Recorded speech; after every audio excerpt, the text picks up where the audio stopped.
Les rebelles de Terra répondent aux critiques selon lesquelles la dernière proposition fiscale de Terra Luna Classic est autoritaire.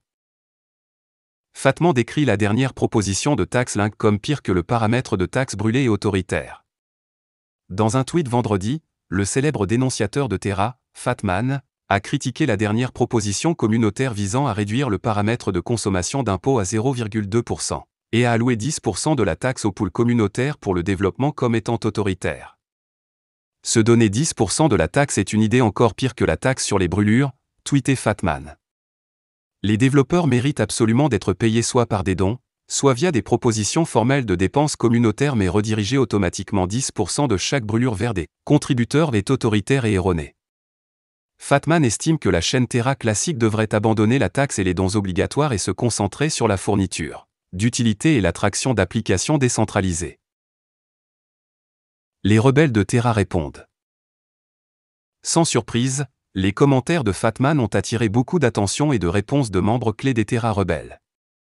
Par exemple, Edward Kim a précisé que les fonds alloués au pool communautaire doivent encore passer un vote de gouvernance pour être distribués. Par conséquent, Terra Rebelle n'a pas accès libre ou droit à la piscine. Pendant ce temps, Alex Forshaw a qualifié les commentaires de Fatman d'injustes, car il a affirmé qu'un pool appartenant à la communauté pour financer les développements est la seule option qui reste dans le statu quo. Notamment, Forshaw a défié Fatman de proposer une alternative. De plus, Stratcall insiste sur le point de Kim soulignant que chaque dépense doit passer par un vote de gouvernance.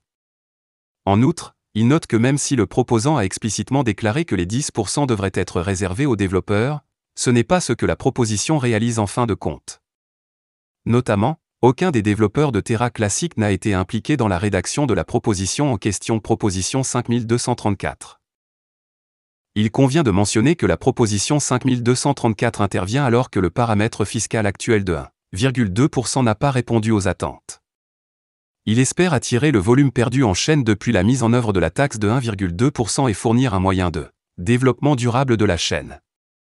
Notamment, l'auteur de la proposition, Duncan Day, en réponse aux préoccupations de Fatman, tout en admettant des erreurs dans ses écrits, confirme que le résultat serait celui indiqué par Kim et Stratmore. Kim a récemment révélé son soutien à la proposition, comme le rapporte The Crypto Basic. Terra Classic classé 60e plus grand protocole de financement décentralisé le mois dernier. Terra Classic est toujours considéré comme l'un des hubs DeFi les plus importants. Cosmos Daily, un fournisseur de données d'analyse de crypto-monnaies, a partagé une mise à jour sur les performances de l'écosystème de la finance décentralisée du réseau Terra Classic. Malgré l'effondrement du projet Terra en mai 2022, le réseau Terra Classic est toujours considéré comme une plaque tournante des activités financières décentralisées ces derniers temps. TVL de Terra Classic. Le mois dernier, la valeur totale verrouillée sur divers protocoles sur le réseau Terra Classic était d'environ 12,36 millions de dollars. Selon les données partagées par Cosmos Daily, les 5 principaux protocoles DeFi du réseau étaient TerraSwap 5,24 millions de dollars, Astroport 4,47 millions de dollars, Encore Protocol 1,6 million de dollars, Spectrum Protocol 1,33 million de dollars et Pylon Protocol 587 240 dollars. Les autres protocoles DeFi qui ont contribué à Terra Classic TVL incluent Lob Finance, Aperture Finance, INK Protocol, etc. Suite à la quantité de TVL sur Terra Classic, le réseau s'est classé au 60e rang des chaînes de blocs par Total Value Locked, a noté Cosmos Daily. Les investisseurs de Terra Classic toujours optimistes. Bien que le volume ne soit rien comparé au TVL de Terra avant l'effondrement, le développement suggère que la communauté rétablit progressivement sa confiance dans le réseau. La communauté Terra a déployé des efforts considérables pour faire revivre les jetons classiques de Terra, en particulier Luna Classic. Une réduction d'impôt de 1,2% a déjà été mise en œuvre pour réduire l'offre totale du jeton.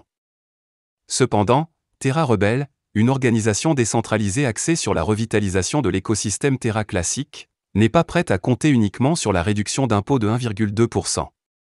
L'équipe a proposé un moyen efficace qu'elle prévoit d'adopter pour accélérer les brûlures Link. Cependant, l'éminent dénonciateur de Terra, Fatman, a critiqué Terra Rebelle, décrivant la proposition comme erronée et faisant autorité. Terra Rebelle a rapidement répondu aux critiques de Fatman comme le rapporte The Crypto Basic. Voilà, c'est tout pour cette vidéo. Si tu as aimé, n'oublie pas de mettre un pouce bleu et un commentaire.